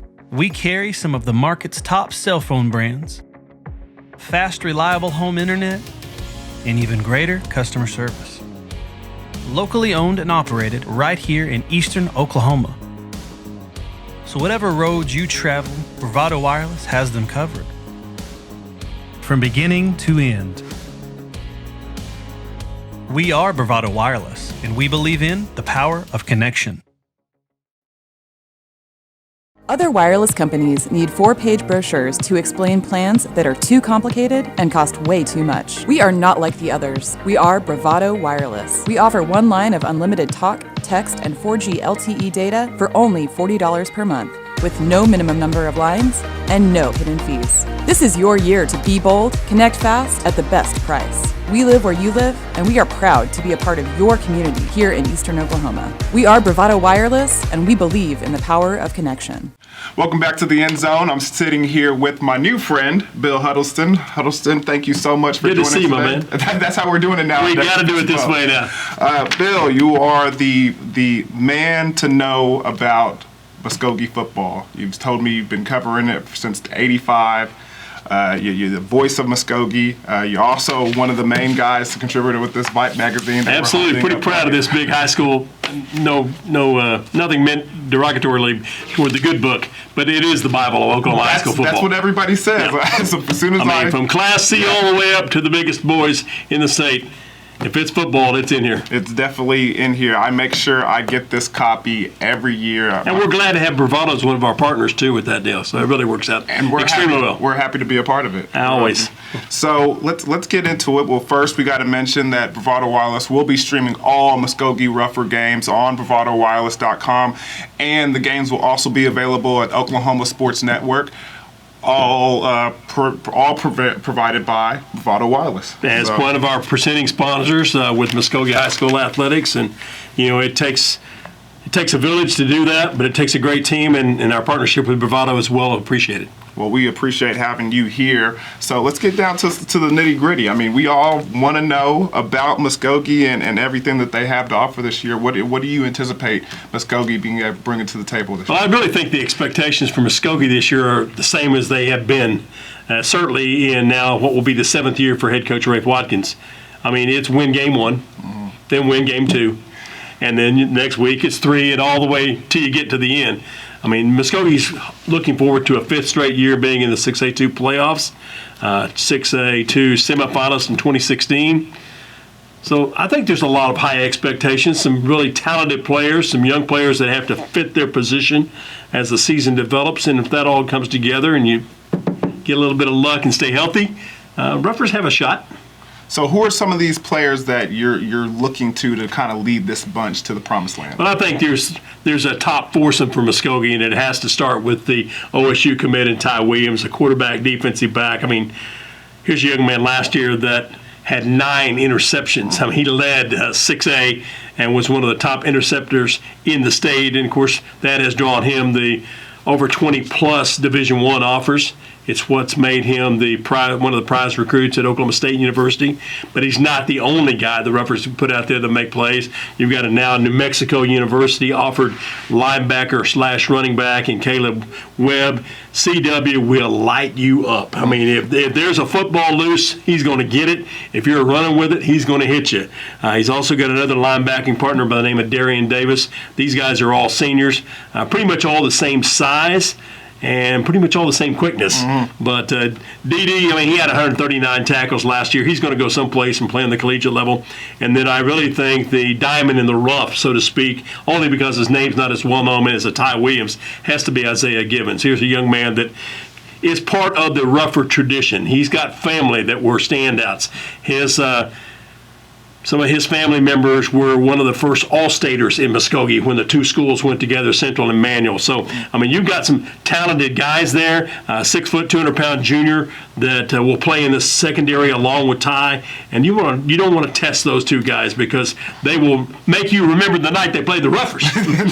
Most certainly so. You mentioned a little bit about last year, and that's one of the things I wanted to make sure I'd ask you. I mean, sure. The loss to Choctaw last year was a big blow for this team. I mean, guys coming back this year. It was disappointment, obviously. I think a lot of people, after it was done, wanted to rule it as being an upset.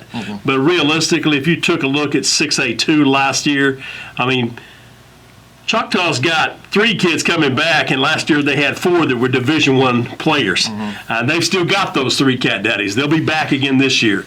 But, I mean, last year, realistically, I mean, you could say Del City, you could say Choctaw, you could say Muskogee, you could say Booker T. Washington, but all in all, it came down to 2 teams and really could possibly have been the 2 best teams in the entire state, regardless of class.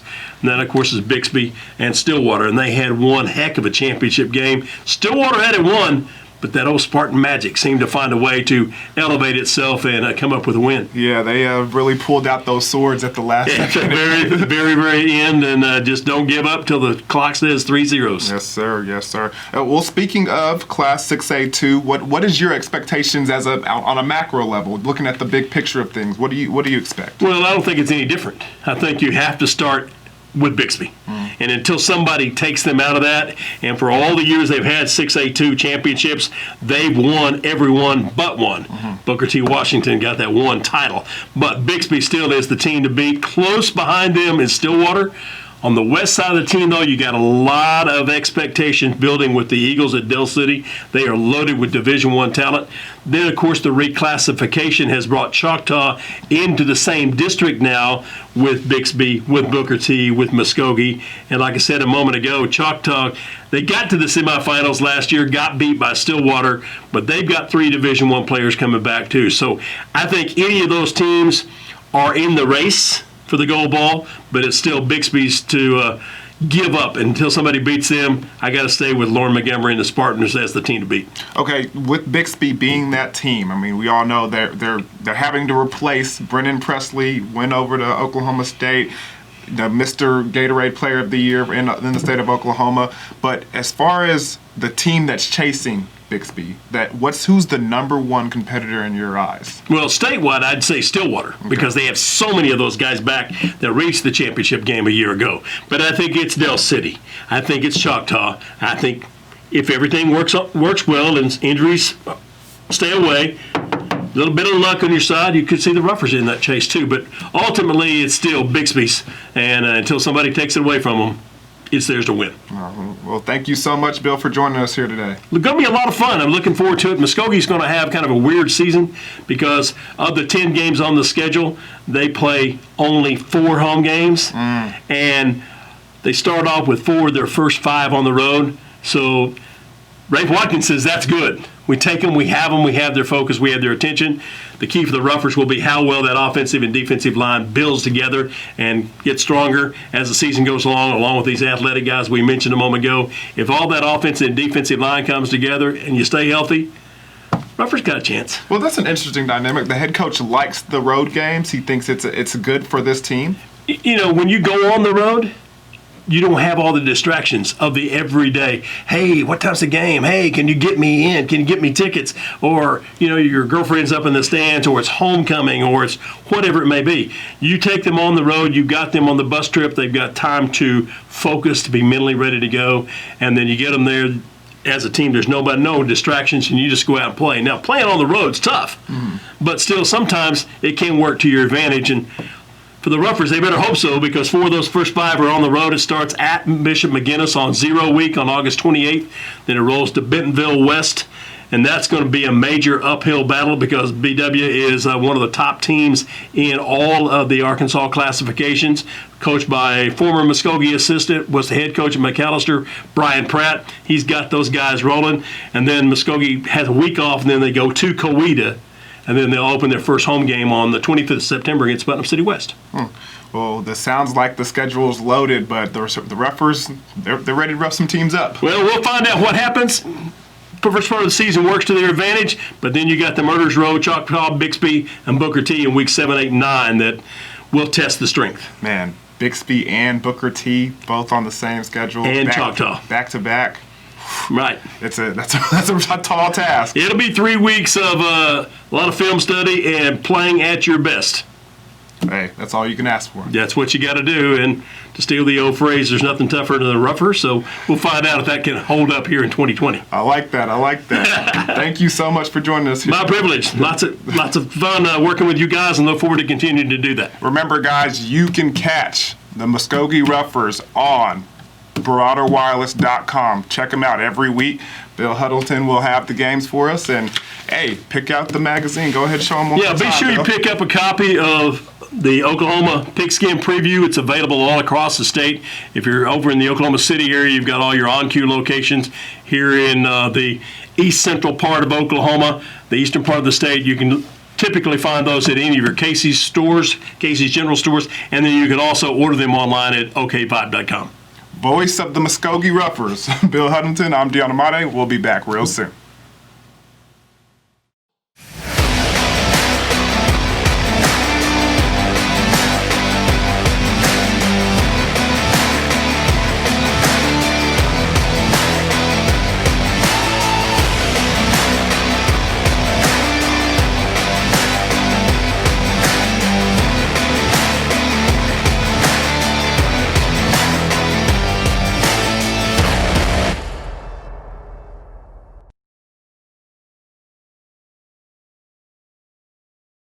Stick around because we're cooking wild.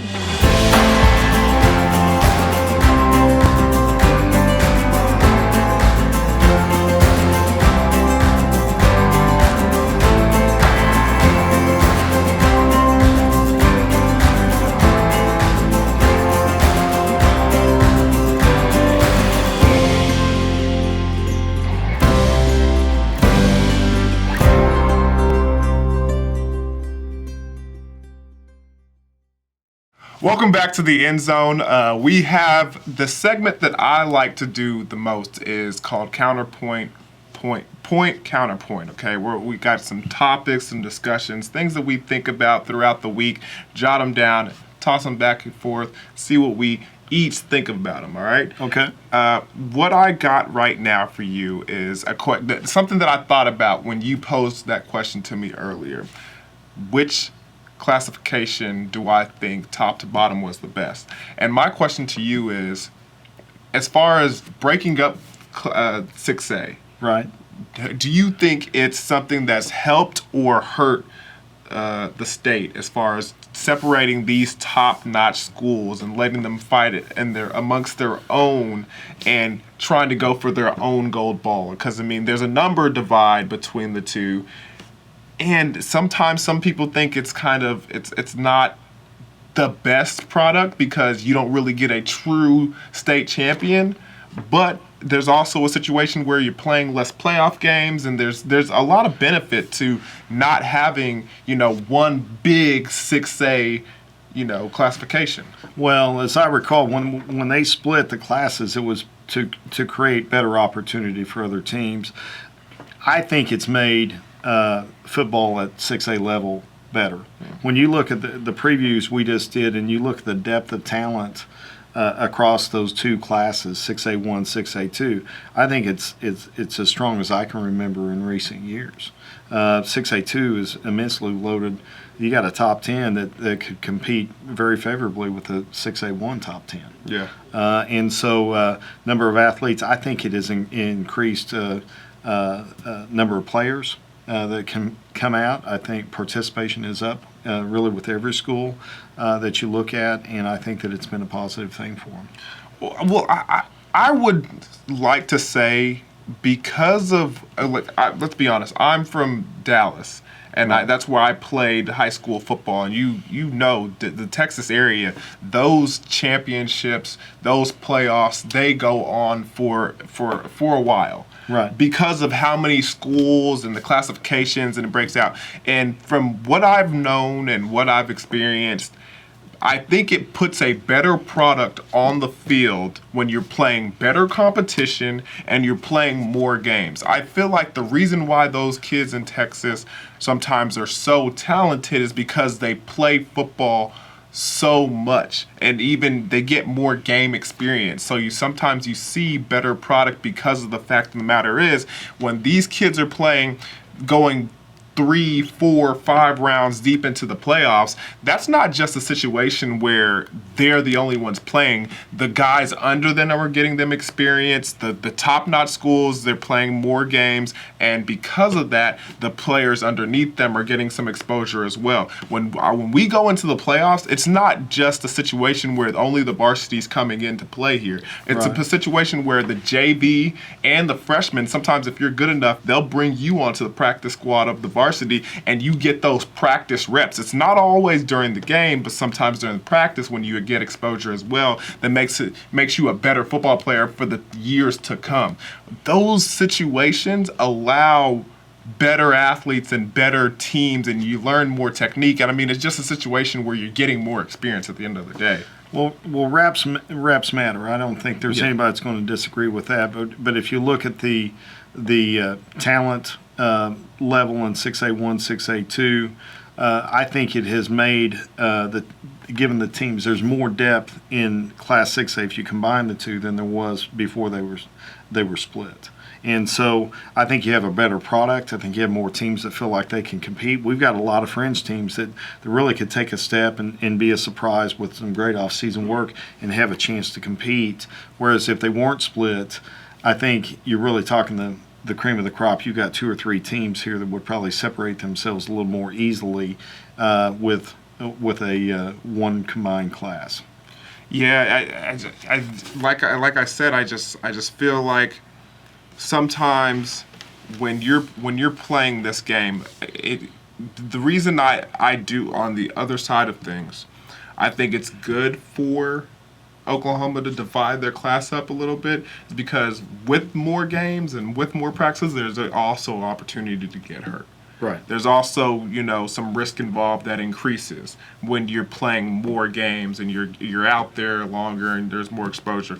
And what the situation is I mean, these kids, let's be honest, everybody's specifying, Right. on specific sports. So when you're going to be out there, you're going to be out there regardless. And when you're not out there, you're training and you're doing all these things. So maybe it's a situation where they're seeing as much football as they're going to see, regardless if it's regulated on the field during games or if it's off when they're training and, Right. and doing other things. I think one of the things that it does hurt is you see a lot of regular season rematches early in the playoffs because you have less teams to play playoffs with, so you have a regular season matchup to win one way, and then 3 weeks later you're seeing each other again in the playoffs. And so I think that hurts it.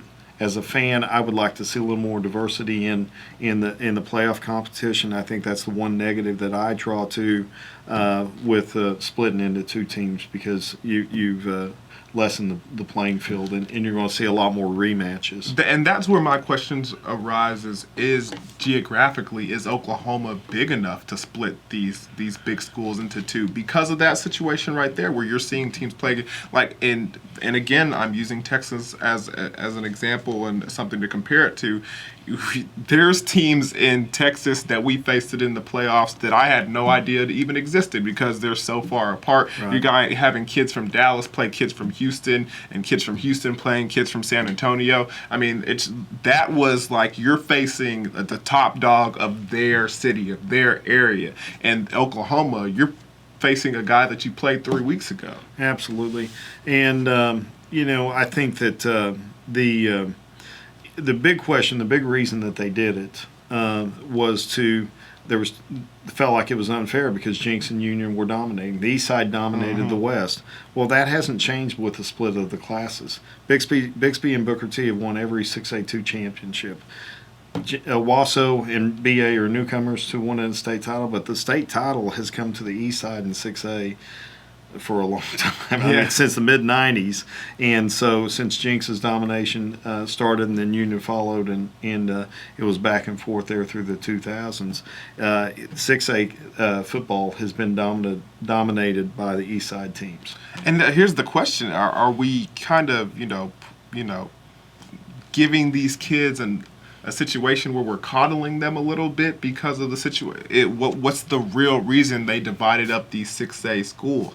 Is it because they wanted to give an opportunity for these kids to also win state championships, or is it because they thought it would be more fair as far as geographically and what everything goes? Because I mean, in all honesty, we could stick these teams in here together, say, instead of 4 teams out of the district makes it only 3 teams, or Right. so on and so forth, make the playoffs a little bit longer and have a true 6A champion.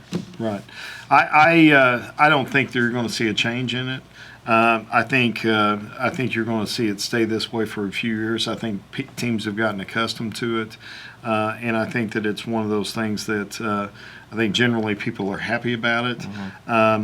I like I said, the only negative I really see is the short turnaround, and the rematch is so quick in the playoffs. You don't see that in basketball. You don't see that in other classes in football, and that's the negative to it. Yeah, definitely is. It's just something that we were thinking about and decided to discuss.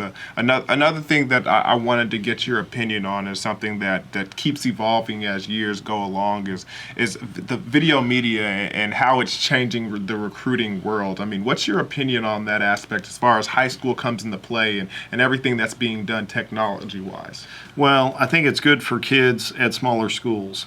There's no doubt about it that exposure is a big thing, and so I think Bravado Wireless, our broadcasts, have given exposure to kids at smaller schools that they might otherwise not have. But I think you're going to see a lot more media involved in high school athletics because you've got the new ruling with the NCAA that allows you to be compensated based on your likeness. Yeah. I think the driver of that's going to be social media, and I think that the driver of that is how many followers you have, how outrageous. The question to me is how much is it about your skill and how much is it about your personality. And so that'll be the interesting thing. But I think it is definitely going to change the dynamic of recruiting because, frankly, we've seen kids that in the past couple of years that have been influenced positively because of social media. Yeah. But here's the thing with the responsibility, with the benefits of social media and everything that comes into play, there's also a negative side where a kid could hurt himself as well. There could be a situation where because of what you do on video or what you do with your social media, a school could say, we don't want that kid anymore. Right. With exposure, it gives you a good look at who you are and who we're getting. So you can click on a kid's social media, what is he about, what is he like, what does he do on his off time, but also it's like, is this the guy we really want in our program? So kids have to be wary of that. But I do like what you're saying. When you're being able to be compensated for your likeness, you have to start thinking early on into what you're doing in high school and saying, hey, I could benefit from this as far as compensation-wise in the long run. So I need to start now and get out here and expose myself and show and gain followers and gain attention so I can be able to benefit from this. But let me tell you this, and this is something that they told us when I was at Oklahoma State and when social media was starting to get big. They brought a social media coordinator and manager in and told us the do's and the don'ts of social media and how to protect ourselves and how to, use it to our benefit. But the thing at the end of the day that you need to know is you get followers and you get attention when you're good.